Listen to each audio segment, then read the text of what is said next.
একটা ঘন্টা ধরে আটটা যদি রাস্তা বুঝাইতো কাঁচা রাস্তা আমার আর ভালো লাগতেছে না। তো ক্ষেতের মধ্যে দিয়ে রাস্তা তুমি মনে হয় জানো না। আচ্ছা আর একটু আগাইলেই তো বাড়ি, কষ্ট পায় না খলিল ভাই। ভাই করতে পারি আমি রে ভাই কষ্ট লিখে কথা আমারে তাই কি স্বামী কই ডাকবো? আচ্ছা বলবো না, আসো স্বামী। আমি কবি আর বহুত কিছু করার আছে, পতি কবি, বর কবি, নাচ কবি, লাগলে অনাথ খাওয়া অসুবিধা নাই, কান্ত কবি, বহুত কিছু করার আছে। এইগুলা কি? এগুলা স্বামীর নাম, এগুলা না পারলে কবি ও গো হ্যাঁ গো মিনসা কবি, অসুবিধা নাই। লাগলে কবি পোলার বাপ মাইয়ার বাপ এইভাবে ডাক দিবি। তো ভাইয়া কইছে আমার আল্লাহর রাস্তা মাপ চাই। দেখো খলিল ভাই, ছোটবেলা থেকেই তো তোমার আমি ভাই ভাই করে ডাকছি, ভাইয়া ডাকেই তো বড় হয়েছি। এখন হঠাৎ করে কেমনে করে বন্ধ করা যায়? আচ্ছা আমি চেষ্টা করবো আর না ডাকতে। আহ ভাইয়া, মাথাটা মনে হয় গরম হয়ে গেছে না?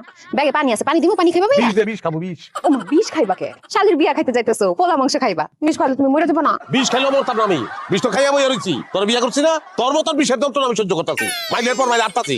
ভাইয়া আস্তে আডো, আচ্ছা আস্তে আডো স্বামী, পড়ে যাবে তো। আহ আপনার ভাইটাই ভালো, মাইয়াটা ভালো না, আমার কলজাটা কালা করে বলাইছে।